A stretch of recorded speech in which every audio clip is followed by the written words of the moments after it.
Generation Z, often shortened to Gen Z, also known as Zoomers, is the demographic cohort succeeding millennials and preceding Generation Alpha. Researchers and popular media use the mid to late 1990s as starting birth years and the early 2010s as ending birth years, with the generation most frequently being defined as people born from 1997 to 2012. Most members of Generation Z are the children of younger baby boomers or Generation X. As the first social generation to have grown up with access to the internet and portable digital technology from a young age, members of Generation Z, even if not necessarily digitally literate, have been dubbed digital natives.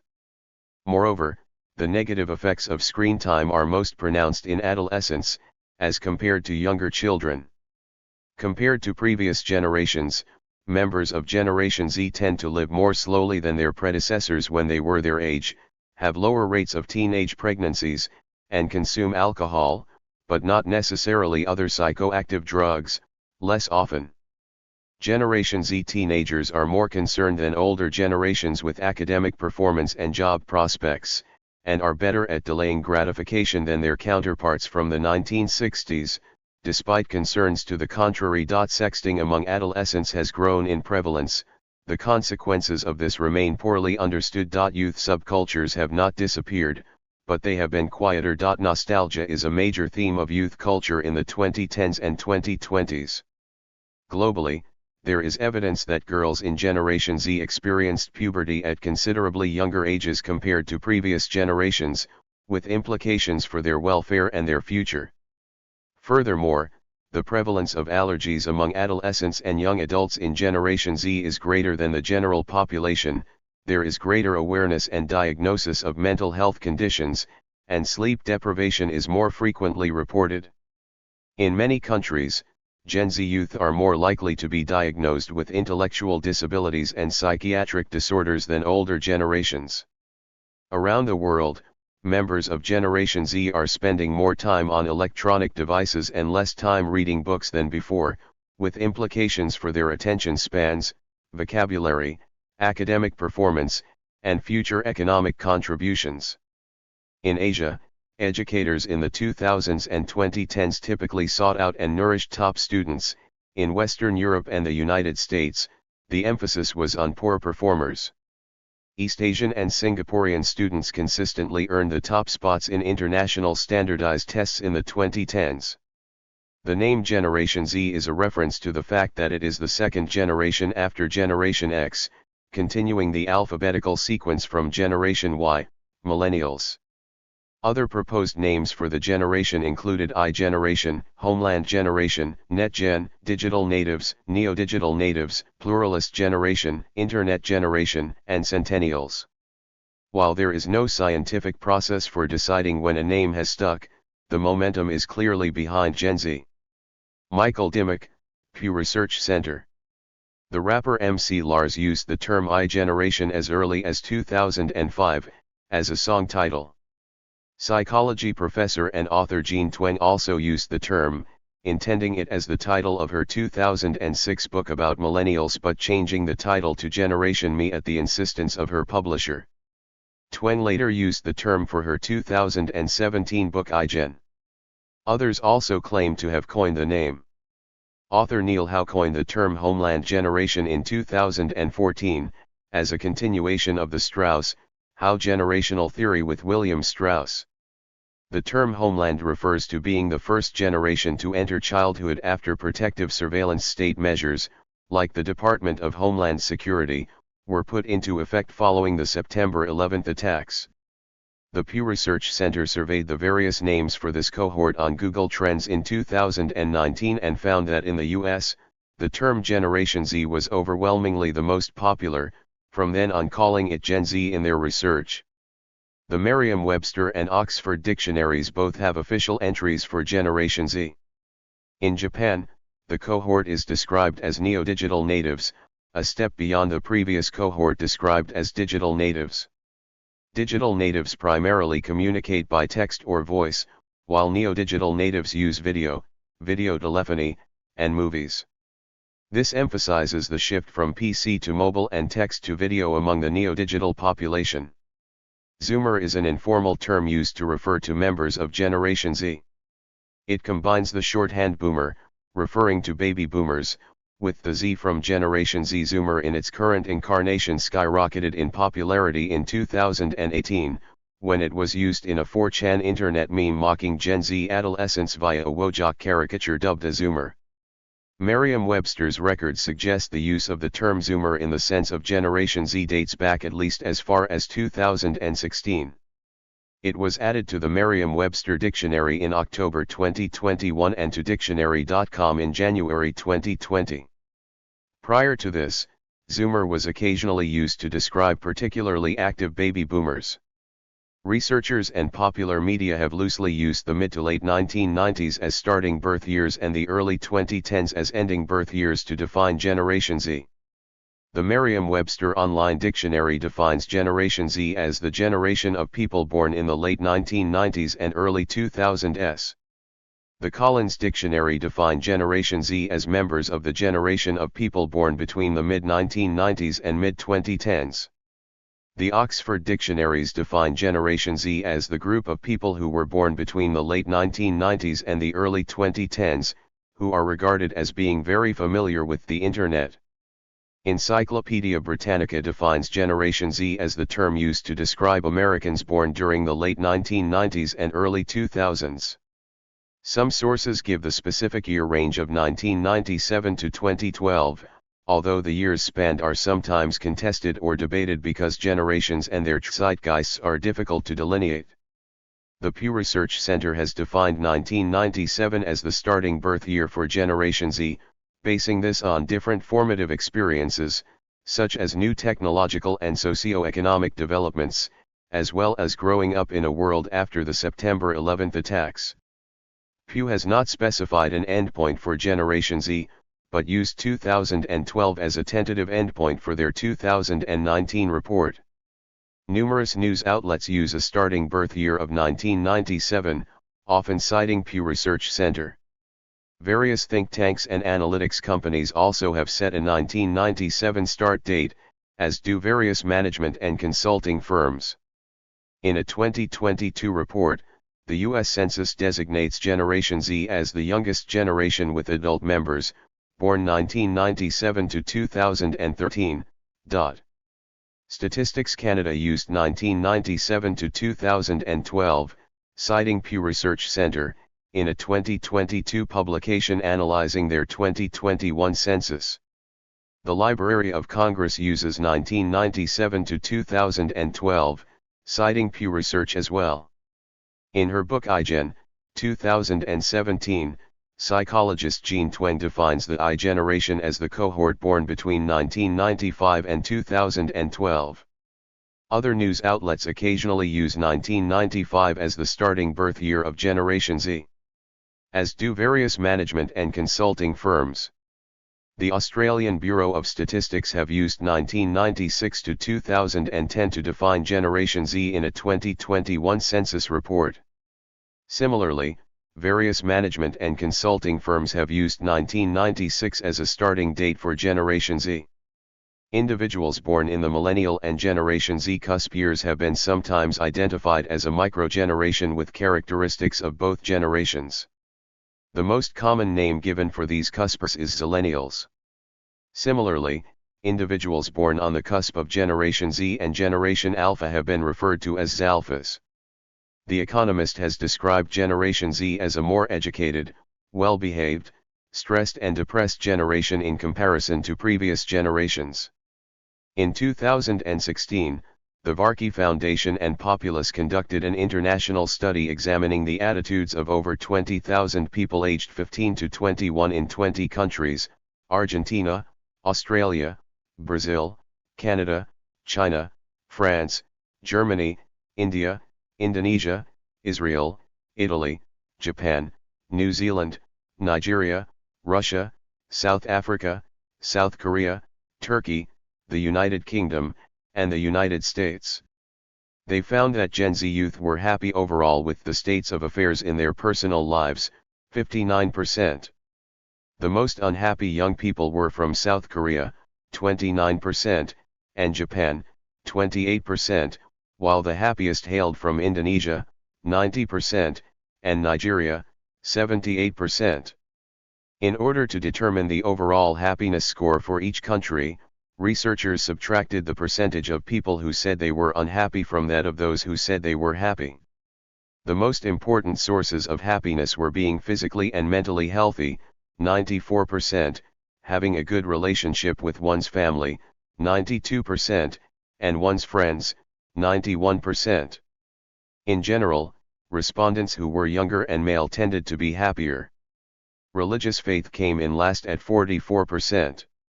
Nevertheless, religion was a major source of happiness for Gen Z youth from Indonesia, 93%, Nigeria, 86%, Turkey, 71%, China, and Brazil, both 70%. The top reasons for anxiety and stress were money, 51%, and school, 46%, social media and having access to basic resources, such as food and water, finished the list, both at 10%. Concerns over food and water were most serious in China, 19%, India, 16%, and Indonesia, 16%. Young Indians were also more likely than average to report stress due to social media, 19%. According to the aforementioned study by the Varkey Foundation, the most important personal values to these people were helping their families and themselves get ahead in life, both 27%, followed by honesty, 26%. Looking beyond their local communities came last at 6%. Familial values were especially strong in South America, 34%, while individualism and the entrepreneurial spirit proved popular in Africa, 37%.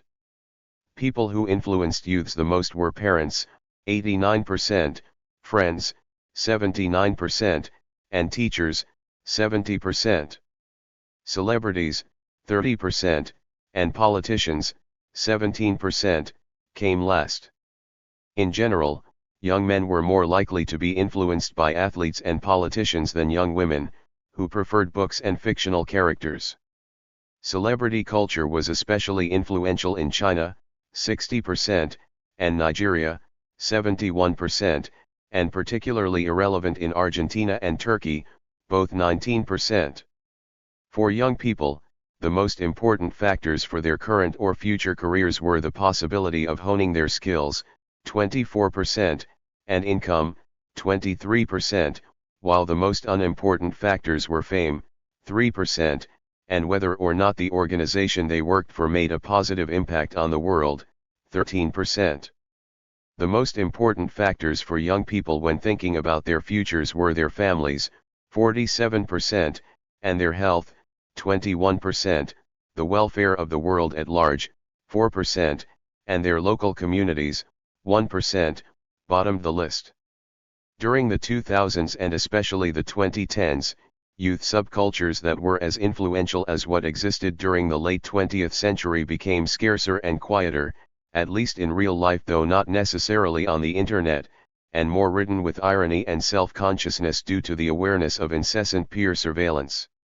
In Germany, for instance, youth appears more interested in a more mainstream lifestyle with goals such as finishing school, owning a home in the suburbs, maintaining friendships and family relationships, and stable employment, rather than popular culture, glamour, or consumerism.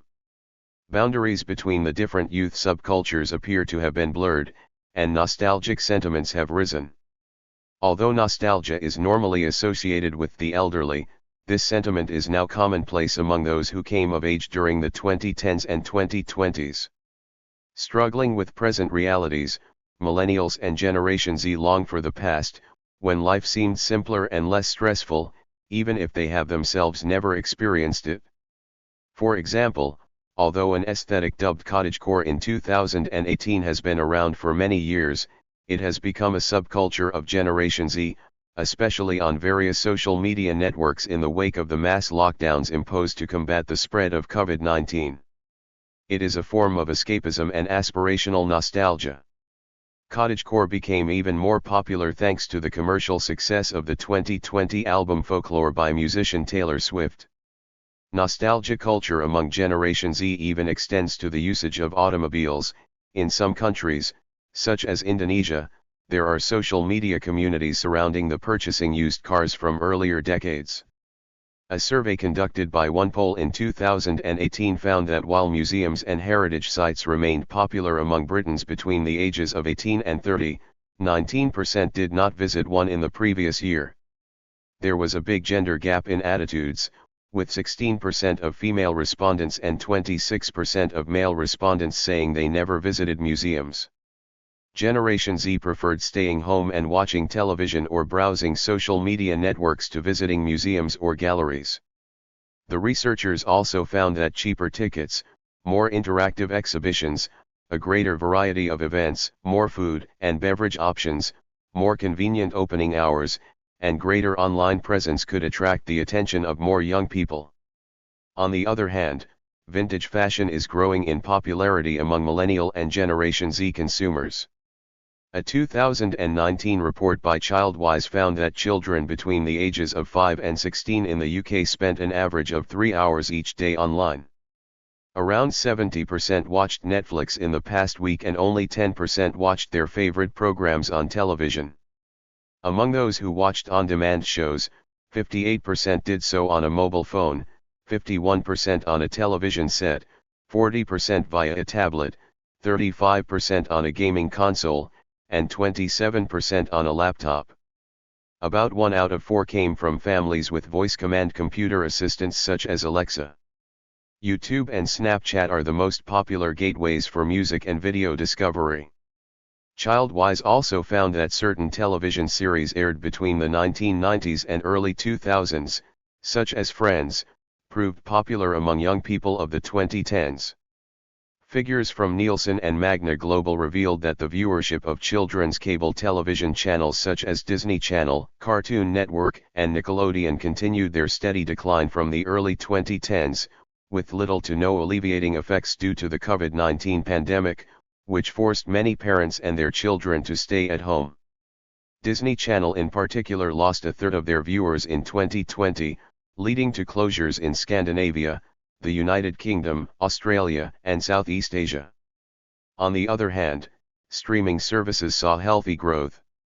During the first 2 decades of the 21st century, writing and reading fan fiction and creating fandoms of fictional works became a prevalent activity worldwide. Demographic data from various depositories revealed that those who read and wrote fan fiction were overwhelmingly young, in their teens and 20s, and female. For example, an analysis published in 2019 by data scientists Cecilia Aragon and Katie Davis of the site fanfiction.net showed that some 60 billion words of contents were added during the previous 20 years by 10 million English-speaking people whose median age was 1512 years. Fanfiction writers base their work on various internationally popular cultural phenomena such as K-pop, anime, video games, Disney films, Star Trek, Harry Potter, Twilight, furry fandom, Doctor Who, Star Wars, Stranger Things, and My Little Pony, known as canon, as well as other things they considered important to their lives, like natural disasters. Much of fan fiction concerns the romantic pairing of fictional characters of interest, or shipping. Aragon and Davis argued that writing fan fiction stories could help young people combat social isolation and hone their writing skills outside of school in an environment of like-minded people where they can receive, anonymous, constructive feedback, what they call distributed mentoring. Informatics specialist Rebecca Black added that fan fiction writing could also be a useful resource for English language learners. Indeed, the analysis of Aragon and Davis showed that for every 650 reviews a fan fiction writer receives, their vocabulary improved by 1 year of age, though this may not generalize to older cohorts. On the other hand, children browsing fan fiction contents might be exposed to cyberbullying, crude comments, and other inappropriate materials. Generation Z has a plethora of options when it comes to music consumption, allowing for a highly personalized experience. According to digital media company Sweetie High's 2018 Gen Z Music Consumption and Spending Report, Spotify ranked first for music listening among Gen Z females, Terrestrial radio ranked second, while YouTube was reported to be the preferred platform for music discovery.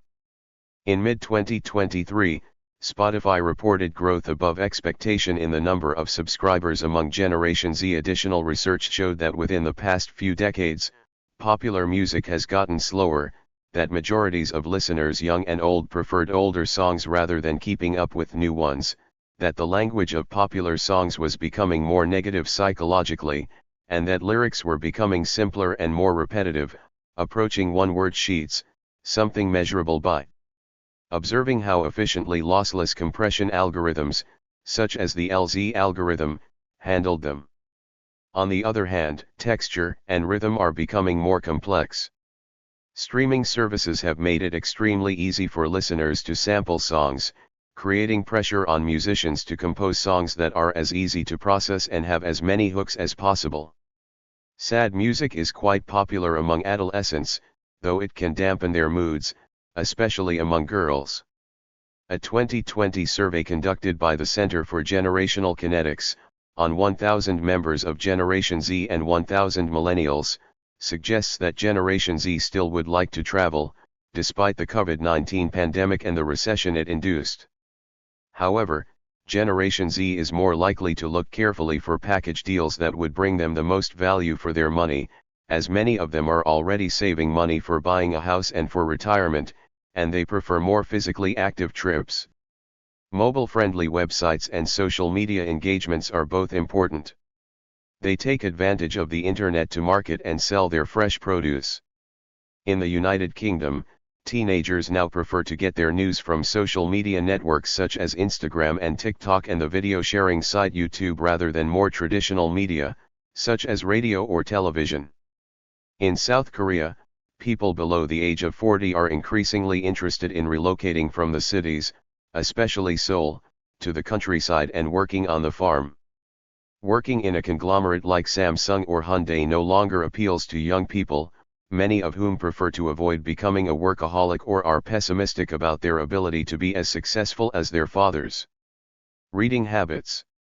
In New Zealand, child development psychologist Tom Nicholson noted a marked decline in vocabulary usage and reading among school children, many of whom are reluctant to use the dictionary. According to a 2008 survey by the National Education Monitoring Project, about 1 in 5 4-year and 8-year pupils read books as a hobby, a 10% drop from 2000. In the United Kingdom, a survey of 2,000 parents and children from 2013 by Nielsen Book found that 36% of children read books for pleasure on a daily basis, 60% on a weekly basis, and 72% were read to by their parents at least once per week. Among British children, the most popular leisure activities were watching television, 36%, reading, 32%, social networking, 20%, watching YouTube videos, 17%, and playing games on mobile phones, 16%. Between 2012 and 2013, children reported spending more time with video games, YouTube, and texting but less time reading, down 8%. Among children between the ages of 11 and 17, the share of non-readers grew from 13% to 27% between 2012 and 2013. Those who read once to thrice a month, occasional readers, dropped from 45% to 38%. Those who read for no more than an average of 15 minutes per week, light readers, rose from 23% to 27%. Those who read between 15 and 45 minutes per week, medium readers, declined from 23% to 17%, and those who read at least 45 minutes a week, heavy readers, grew slightly from 15% to 16%. A survey by the National Literacy Trust from 2019 showed that only 26% of people below the age of 18 spent at least some time each day reading, the lowest level since records began in 2005. Interest in reading for pleasure declined with age, with 5 to 8-year-olds being twice as likely to say they enjoyed reading compared to 14 to 16-year-olds. There was a significant gender gap in voluntary reading, with only 47% of boys compared to 60% of girls said they read for pleasure. 1 in 3 children reported having trouble finding something interesting to read. The aforementioned Nielsen book survey found that the share of British households with at least one electronic tablet rose from 24% to 50% between 2012 and 2013. According to a 2020 ChildWise report based on interviews with 2,200 British children between the ages of 5 and 16, young people today are highly dependent on their mobile phones. Most now get their first device at the age of 7. By the age of 11, having a cell phone became almost universal. Among those aged 7 to 16, the average time spent on the phone each day is 3.33 hours. 57% said they went to bed with their phones beside them, and 44% told the interviewers they felt uncomfortable in the absence of their phones. Due to the nature of this technology, cell phones are personal and private devices. It can be difficult for parents to monitor their children's activities and shield them from inappropriate content. According to the Progress in International Reading Literacy study, PIRLS, fourth graders in 2016 were markedly less enthusiastic about reading than their predecessors in 2001 in 13 out of 20 countries and territories surveyed, while their parents were even less keen on reading than they were. Although many countries have aging populations and declining birth rates, Generation Z is currently the largest generation on Earth. Bloomberg's analysis of United Nations data predicted that, in 2019, members of Generation Z accounted for 2.47 billion, 32%, of the 7.7 billion inhabitants of Earth, surpassing the millennial population of 2.43 billion. The generational cutoff of Generation Z and millennials for this analysis was placed at 2000 to 2001. Economic trends. Consumption. As consumers, members of Generation Z are typically reliant to the internet to research their options and to place orders. They tend to be skeptical and will shun firms whose actions and values are contradictory. Their purchases are heavily influenced by trends promoted by influencers on social media, as well as the fear of missing out, FOMO, and peer pressure. The need to be trendy is a prime motivator. Due to their relatively high income, Generation Z have higher spending habits. According to new research, they rely on social media to make purchasing decisions, with health and beauty products being the most consumed category on these platforms. In the West, while majorities might signal their support for certain ideals such as environmental consciousness to pollsters, actual purchases do not reflect their stated views, as can be seen from their high demand for cheap but not durable clothing, fast fashion, or preference for rapid delivery. Despite their socially progressive views, large numbers are still willing to purchase these items when human rights abuses in the developing countries that produce them are brought up. However, young Western consumers of this cohort are less likely to pay a premium for what they want compared to their counterparts from emerging economies. In the United Kingdom, Generation Z's general avoidance of alcohol and tobacco has noticeably reduced government revenue in the form of the sin tax. Employment. According to the International Labour Organization, ILO, the COVID-19 pandemic has amplified youth unemployment, but unevenly. By 2022, youth unemployment stood at 12.7% in Africa, 20.5% in Latin America, and 8.3% in North America. In the early 2020s, Chinese youths find themselves struggling with job hunting. University education offers little help. In fact, due to the mismatch between education and the job market, those with no university qualifications are less likely to be unemployed. By June 2023, China's unemployment rate for people aged 16 to 24 was about 1/5. In Germany, some public officials are recommending shorter work weeks at the same salary levels in spite of the struggling German economy. The situation is similar in other European countries. In the United States, the youth unemployment rate, 16 to 24, was 7.5% in May 2023, the lowest in 70 years. American high school graduates could join the job market right away, with employers offering them generous bonuses, high wages, and apprenticeship programs in order to offset the ongoing labor shortage. Generation Z in the United States are projected to be the wealthiest generation compared to previous generations at the same age.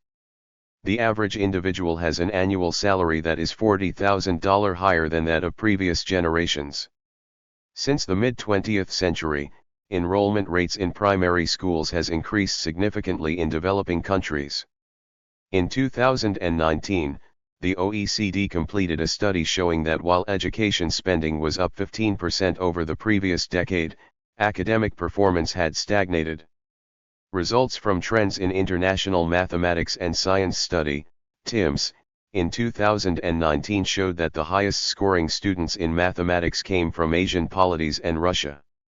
The OECD's Program for International Student Assessment, PISA, tests administered in 2022 unveiled a noticeable decline in academic performance in most participating countries compared to before the COVID-19 pandemic. However, 15-year-old students, 10th graders, from Singapore, Macau, Hong Kong, Taiwan, South Korea, and Japan were largely unaffected or even saw an improvement. Once high-performing European countries Iceland, Sweden, and Finland continued their years-long decline. The U.S. national average remained behind those of other industrialized nations. Different nations and territories approach the question of how to nurture gifted students differently.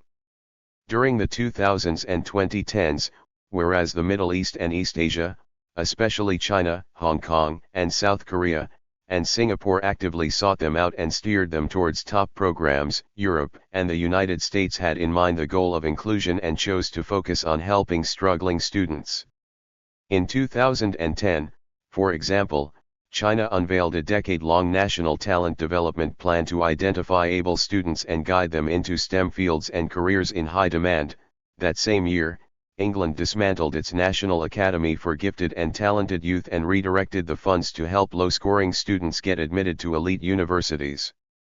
According to Hao Tan, China's expansion of higher education was done for political rather than economic reasons, and as a result, by 2023, as many as 1 in 5 Chinese graduates struggled to find gainful employment. Developmental cognitive psychologist David Geary observed that Western educators remained resistant to the possibility that even the most talented of school children needed encouragement and support and tended to concentrate on low performers. In addition, even though it is commonly believed that past a certain IQ benchmark, typically 120, practice becomes much more important than cognitive abilities in mastering new knowledge. Recently published research papers based on longitudinal studies, such as the study of mathematically precocious youth, SMPY, and the Duke University Talent Identification Program, suggest otherwise. Since the early 2000s, the number of students from emerging economies going abroad for higher education has risen markedly. This was a golden age of growth for many Western universities admitting international students. In the late 2010s, around 5 million students traveled abroad each year for higher education, with the developed world being the most popular destinations and China the biggest source of international students.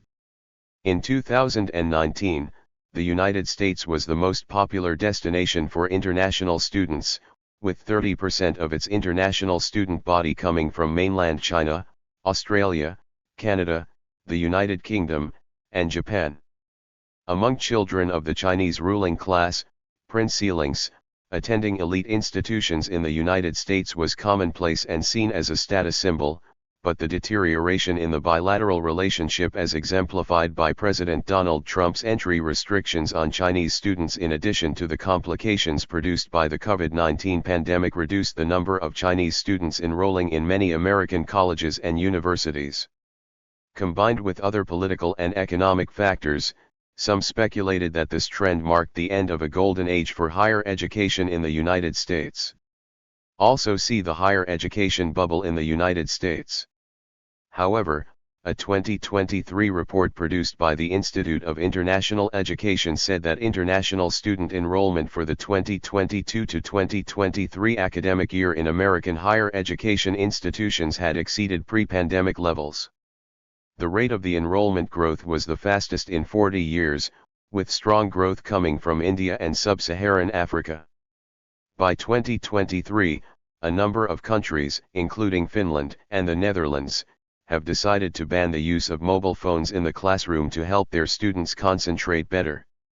In general, teenagers and young adults are especially vulnerable to depression and anxiety due to the changes to the brain during adolescence.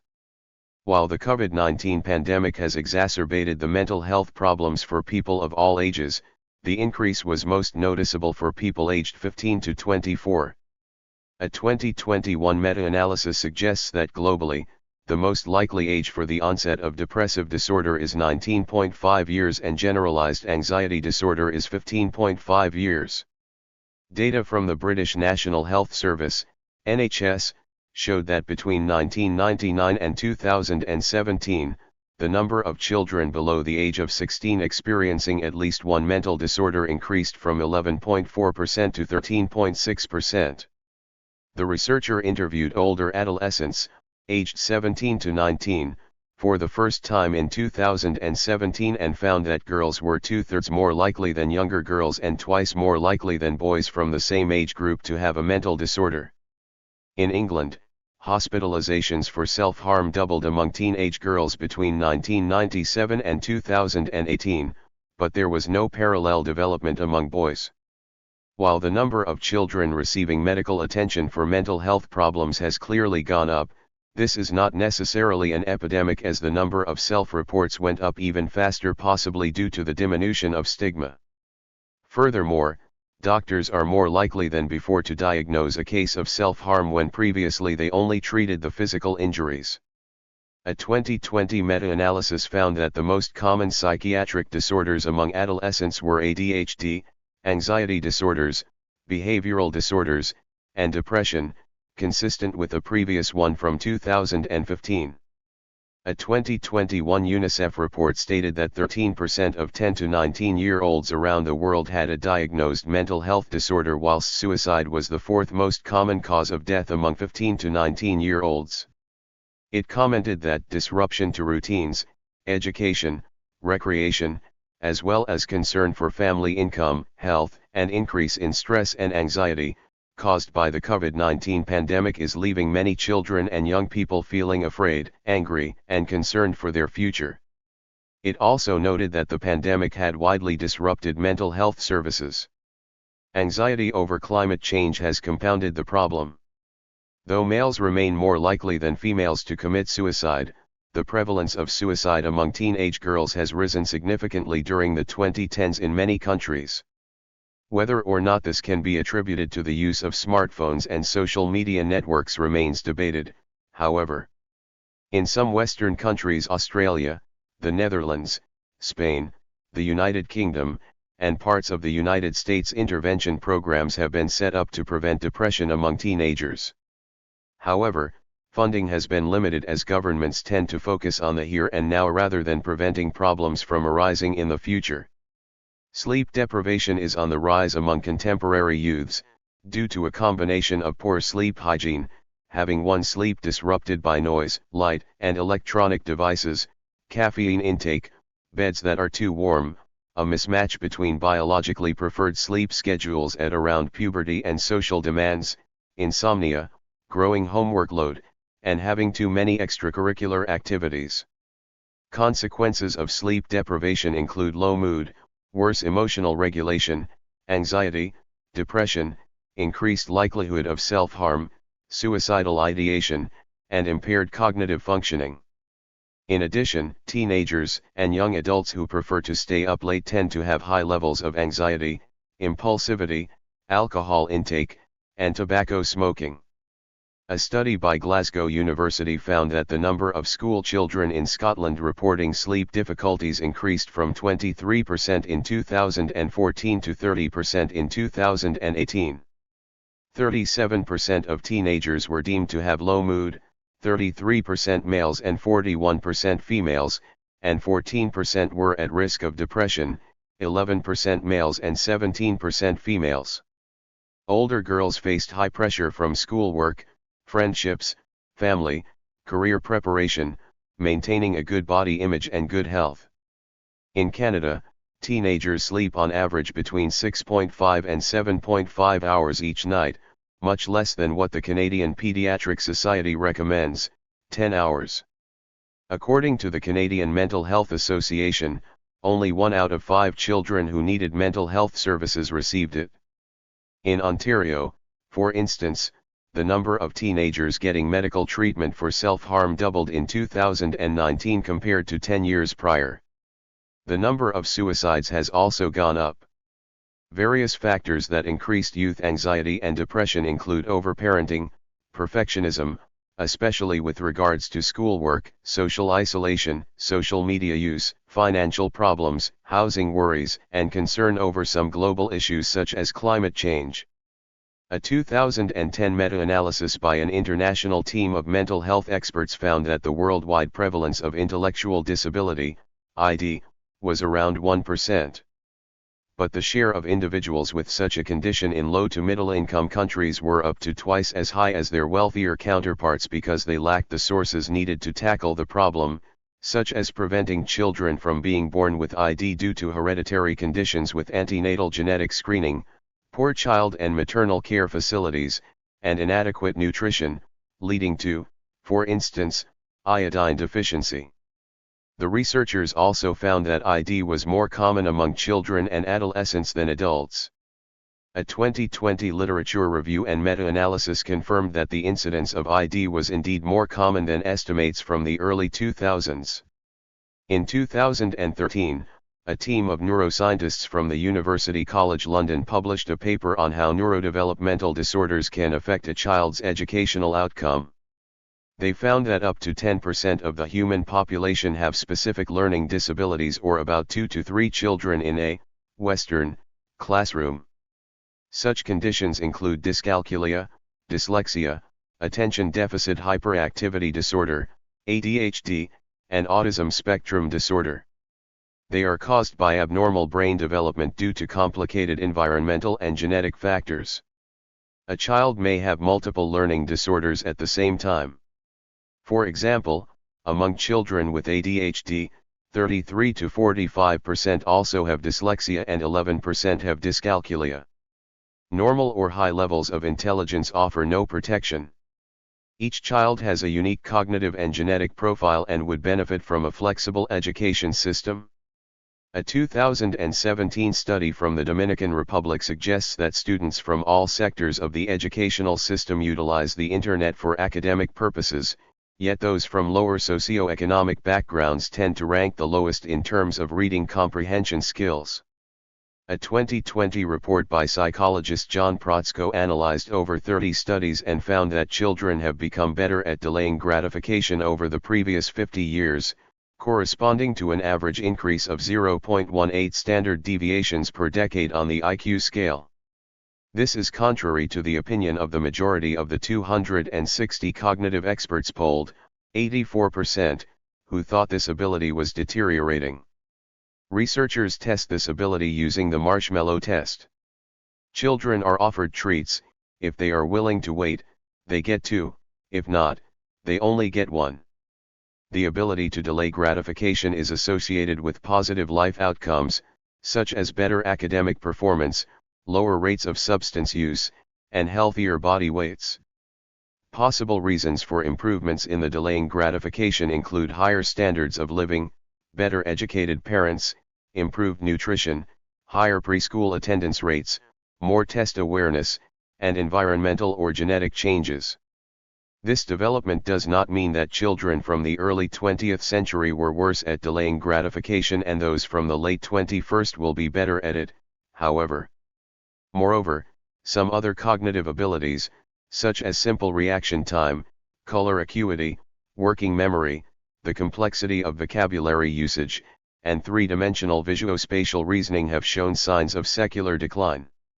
In a 2018 paper, cognitive scientists James R. Flynn and Michael Schaer argued that the observed gains in IQ during the 20th century, commonly known as the Flynn effect, had either stagnated or reversed, as can be seen from a combination of IQ and Piaget tests. In the Nordic nations, there was a clear decline in general intelligence starting in the 1990s, an average of 6.85 IQ points if projected over 30 years. In Australia and France, the data remained ambiguous, more research was needed. In the United Kingdom, young children experienced a decline in the ability to perceive weight and heaviness, with heavy losses among top scorers. In German-speaking countries, young people saw a fall in spatial reasoning ability but an increase in verbal reasoning skills.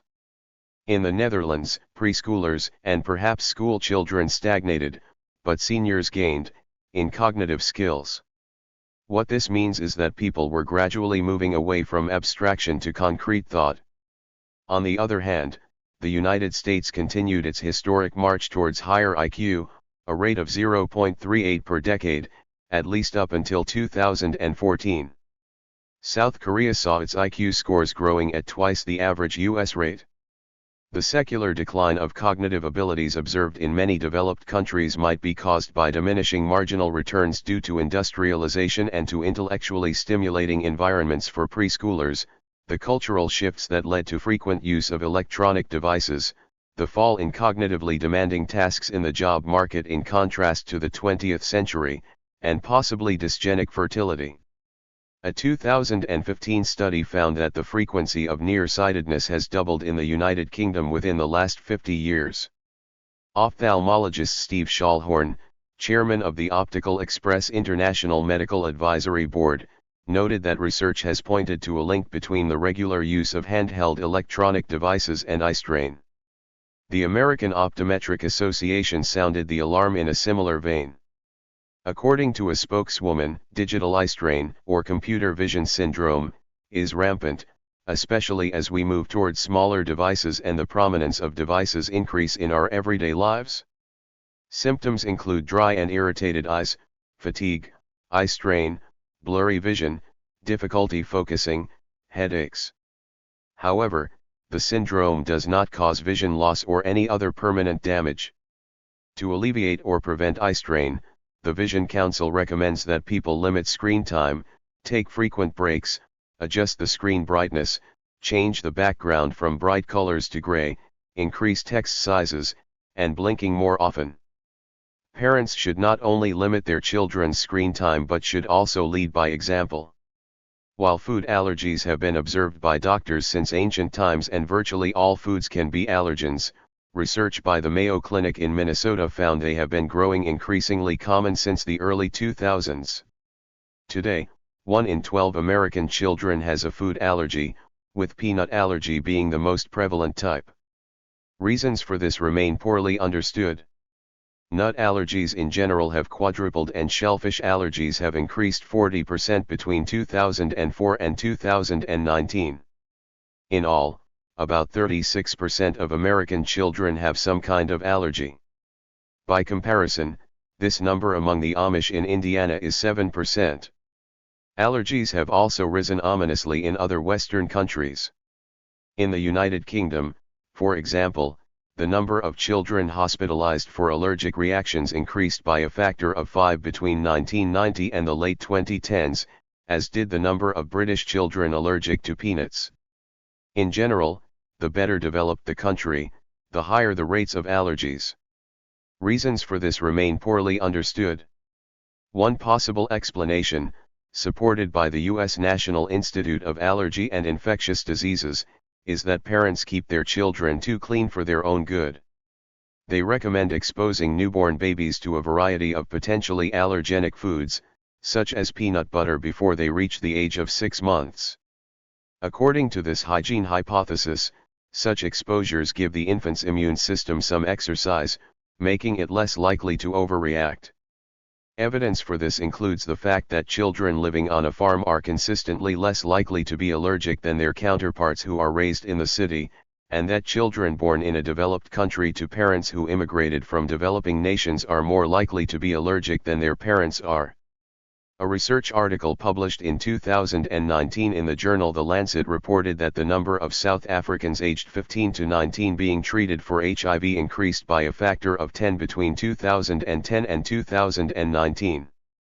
This is partly due to improved detection and treatment programs.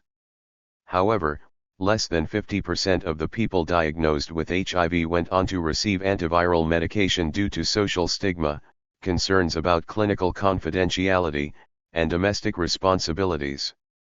While the annual number of deaths worldwide due to HIV/AIDS has declined from its peak in the early 2000s, experts warn that this venereal disease could rebound if the world's booming adolescent population is left unprotected. Data from the Australian Bureau of Statistics reveal that 46% of Australians aged 18 to 24, about a million people, were overweight in 2017 and 2018. That number was 39% in 2014 and 2015. Obese individuals face higher risks of type 2 diabetes, heart disease, osteoarthritis, and stroke. The Australian Medical Associated and Obesity Coalition have urged the federal government to levy a tax on sugary drinks, to require health ratings, and to regulate the advertisement of fast foods. In all, the number of Australian adults who are overweight or obese rose from 63% in 2014 to 15 to 67% in 2017 to 18.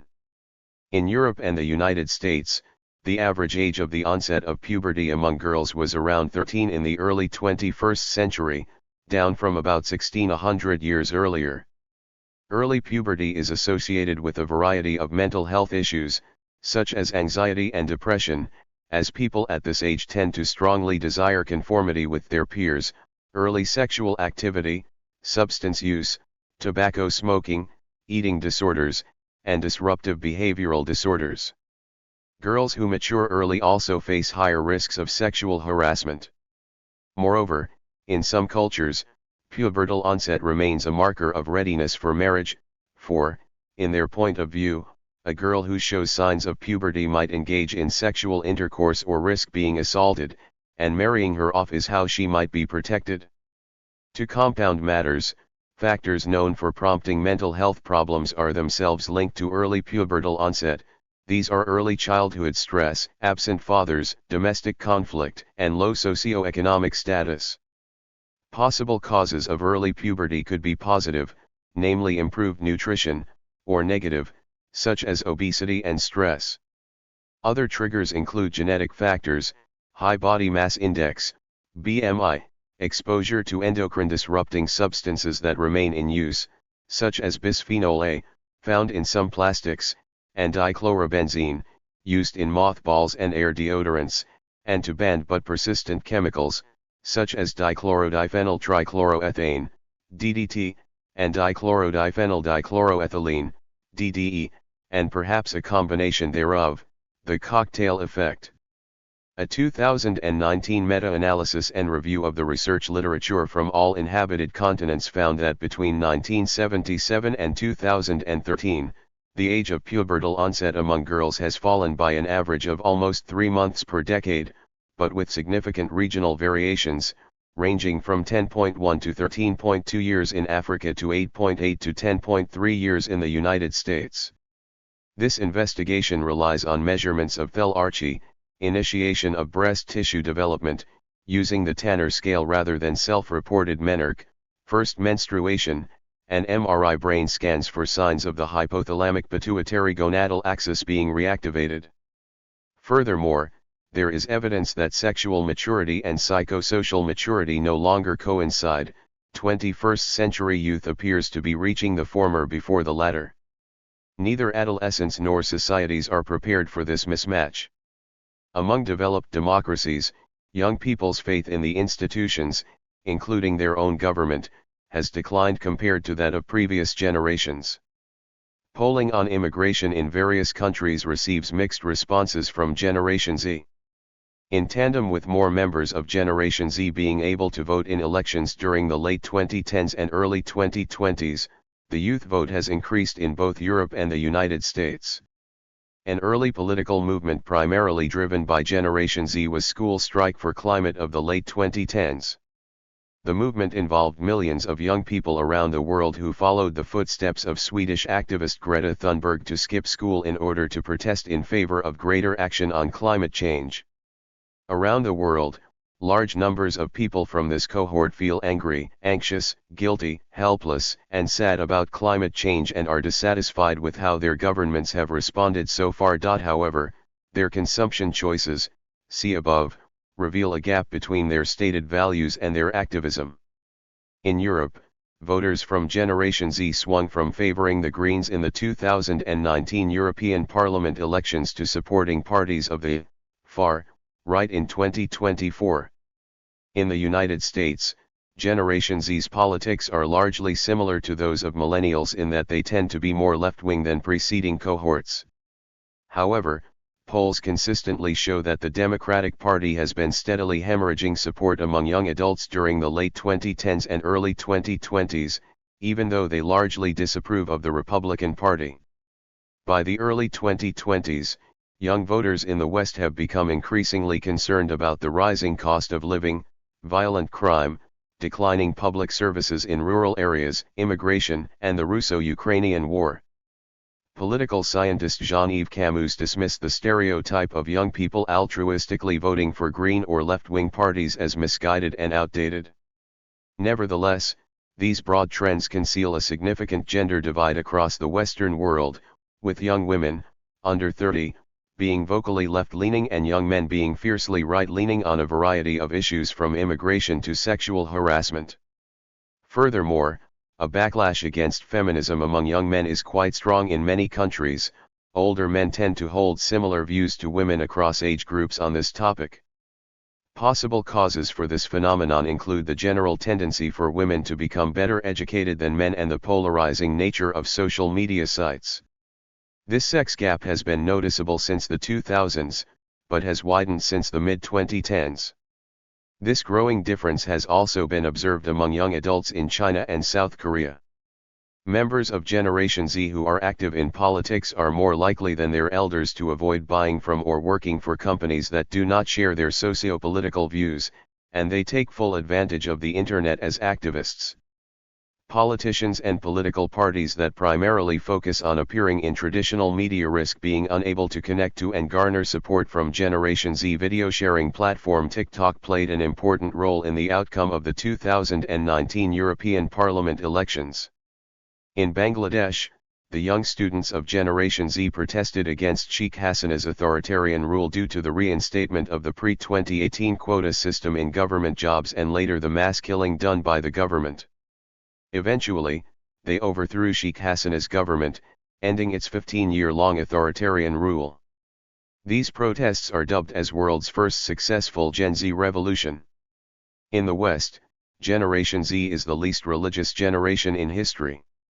More members of Generation Z describe themselves as non-believers than any previous generation and reject religious affiliation, though many of them still describe themselves as spiritual. In the United States, Generation Z has twice as many self-identified atheists as prior generations. The 2016 British Social Attitudes Survey found that 71% of people between the ages of 18 and 24 had no religion, compared to 62% the year before. A 2018 ComRes survey found that slightly more than 1 in 2 of those aged 18 to 24 reported a positive experience with Christians and Christianity. 2/3 of the same age group have never attended church. Among the remaining third, 20% went a few times a year, and 2% multiple times per week. 12% of respondents aged 18 to 24 agreed with the claim that Christians were a bad influence on society, compared to just over half who disagreed. For comparison, 14% of those aged 25 to 34 agreed. In all, 51% of Britons disagreed with the same while 10% agreed. According to British Office for National Statistics, ONS, people under the age of 40 in England and Wales are more likely to consider themselves irreligious rather than Christian. Adolescent pregnancy has been in decline during the early 21st century all across the industrialized world, due to the widespread availability of contraception and the growing avoidance of sexual intercourse among teenagers. In the European Union and the United Kingdom, teenage parenthood has fallen 58% and 69%, respectively, between the 1990s and the 2020s. In New Zealand, the pregnancy rate for females aged 15 to 19 dropped from 33 per 1,000 in 2008 to 16 in 2016. Highly urbanized regions had adolescent pregnancy rates well below the national average, whereas Maori communities had much higher than average rates. In Australia, it was 15 per 1,000 in 2015. In the United States, teenage pregnancy rates continued to decline, reaching 13.5 in 2022, the lowest on record. Northern European countries, above all the Netherlands, have some of the world's lowest teenage pregnancy and abortion rates by implementing thorough sex education. Alcoholism and substance use.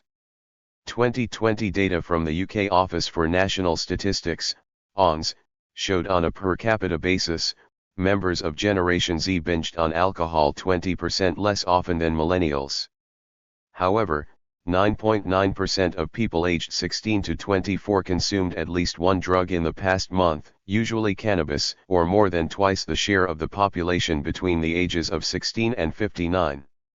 Cannabis has now taken over from the opiates in terms of the most people in treatment for addiction, psychopharmacologist Val Curran of the University College London, UCL, told The Telegraph.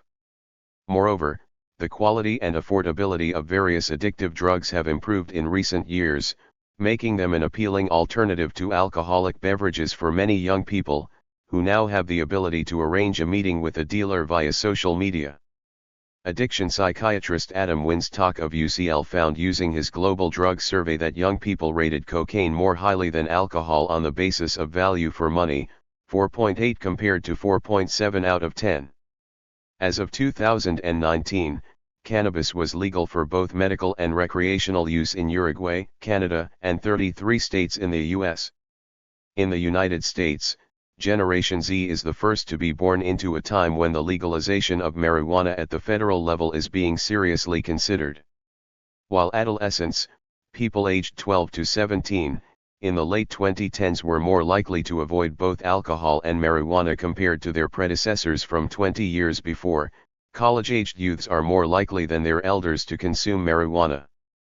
Marijuana use in Western democracies was 3 times the global average, as of 2012, and in the US, the typical age of first use is 16. This is despite the fact that marijuana use is linked to some risks for young people, such as in the impairment of cognitive abilities and school performance, though a causality has not been established in this case. During the 2010s, when most of Generation Z experienced some or all of their adolescence, reductions in youth crime were seen in some Western countries. A report looking at statistics from 2018 to 2019 noted that the numbers of young people aged 10 to 17 in England and Wales being cautioned or sentenced for criminal activity had fallen by 83% over the previous decade, while those entering the youth justice system for the first time had fallen by 85%. In 2006, 3,000 youths in England and Wales were detained for criminal activity. 10 years later, that number fell below 1,000. In Europe, teenagers were less likely to fight than before. Research from Australia suggested that crime rates among adolescents had consistently declined between 2010 and 2019. In a 2014 report, Statistics Canada stated that police reported crimes committed by persons between the ages of 12 and 17 had been falling steadily since 2006 as part of a larger trend of decline from a peak in 1991. Between 2000 and 2014, youth crimes plummeted 42%, above the drop for overall crime of 34%. In fact, between the late 2000s and mid-2010s, the fall was especially rapid. This was primarily driven by a 51% drop in theft of items worth no more than $5,000 and burglary. The most common types of crime committed by Canadian adolescents were theft and violence. At school, the most frequent offenses were possession of cannabis, common assault, and uttering threats. Overall, although they made up only 7% of the population, adolescents stood accused of 13% of all crimes in Canada. In addition, mid to late teens were more likely to be accused of crimes than any other age group in the country. Parents increasingly realize that in order to ensure their children have the best future attainable, they must have fewer of them and invest more resources per child. Sociologists Judith Trees and Julia M. Didisani analyzed the diaries of 122,271 parents, 68,532 mothers and 53,739 fathers, aged 18 to 65 in households with at least one child below the age of 13 from 1965 to 2012 in 11 Western countries: Canada, the United Kingdom, the United States, Spain, Italy, France, the Netherlands, Germany, Denmark, Norway, and Slovenia, and discovered that in general, parents had been spending more and more time with their children. In 2012, the average mother spent twice as much time with her offspring than her counterpart in 1965. Among fathers, the average amount of time quadrupled. Nevertheless, women were still the primary caregivers. Parents of all education levels were represented, though those with higher education typically spent much more time with their children, especially university-educated mothers. France was the only exception. French mothers were spending less time with their children, whereas fathers were spending more time. This overall trend reflected the dominant ideology of intensive parenting, the idea that the time parents spend with children is crucial for their development in various areas, and the fact that fathers developed more egalitarian views with regards to gender roles over time and became more likely to want to play an active role in their children's lives. In the United Kingdom, there was a widespread belief in the early 21st century that rising parental, societal, and state concern for the safety of children was leaving them increasingly mollycoddled and slowing the pace they took on responsibilities. The same period saw a rise in child-rearing's position in the public discourse, with parenting manuals and reality TV programs focused on family life, such as Super Nanny, providing specific guidelines for how children should be cared for and disciplined. According to Statistics Canada, the number of households with both grandparents and grandchildren remained rare but grew in the early 21st century. In 2011, 5% of Canadian children below the age of 10 lived with a grandparent, up from 3.3% in the previous decade. This is in part because Canadian parents in the early 21st century could not, or believe they could not, afford childcare and often find themselves having to work long hours or irregular shifts. Meanwhile, many grandparents struggled to keep up with their highly active grandchildren on a regular basis due to their age.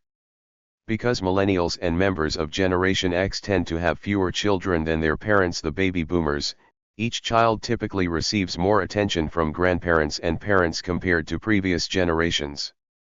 According to the OECD PISA surveys, 15-year-olds in 2015 had a tougher time making friends at school than 10 years prior. European teenagers were becoming more and more like their Japanese and South Korean counterparts in social isolation. This might be due to intrusive parenting, heavy use of electronic devices, and concerns over academic performance and job prospects.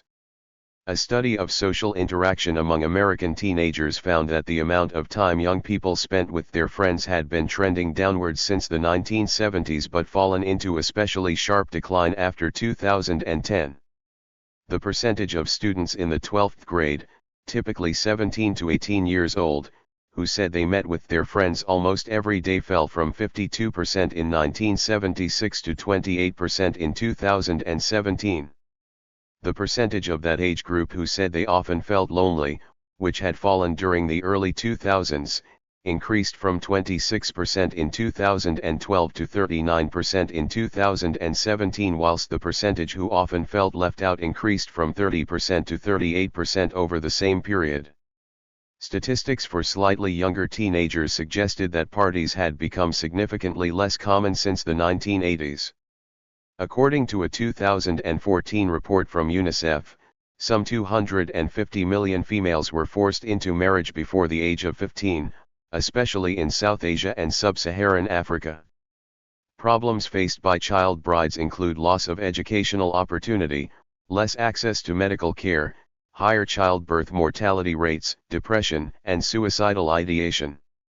In Australia, it was reported in 2017 that growing numbers of older teenage boys and young men were avoiding romantic relationships altogether, citing concerns over the traumatic experiences of older male family members, including false accusations of sexual misconduct or loss of assets and money after a divorce.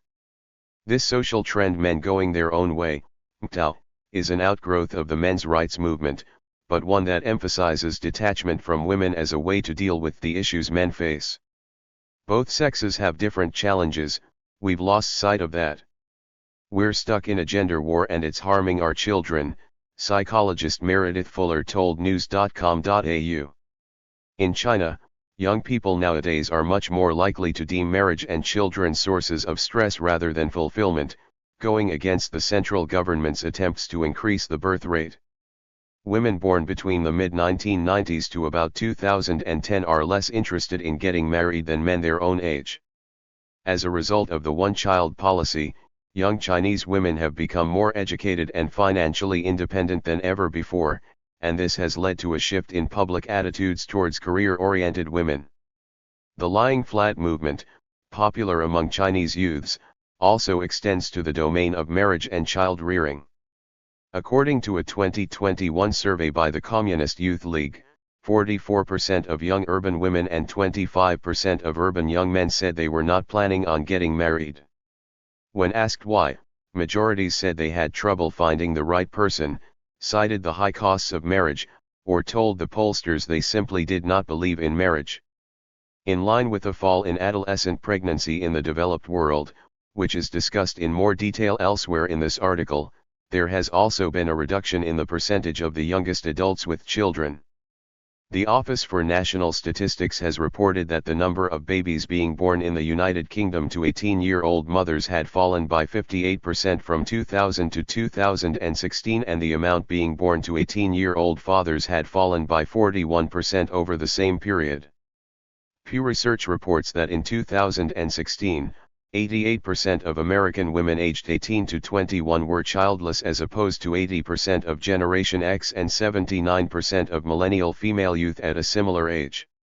A 2020 survey conducted by PensionBee in the United Kingdom found that about 10% of non-parents aged 18 to 23 were considering not having children in order to be able to retire earlier.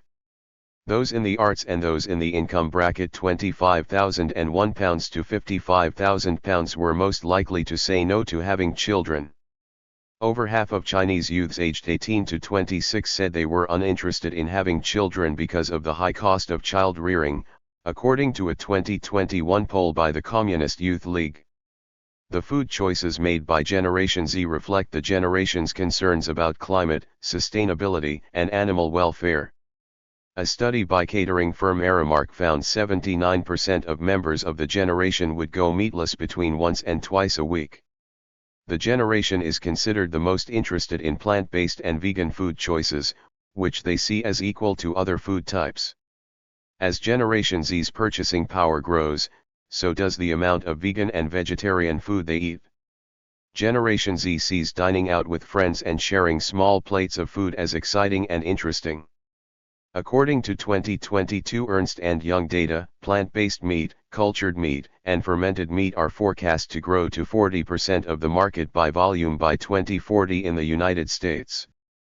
Plant-based meat is widely available in supermarkets and restaurants, but cultured and fermented meats, which are made without slaughtering animals, are not commercially available but are now being developed by companies.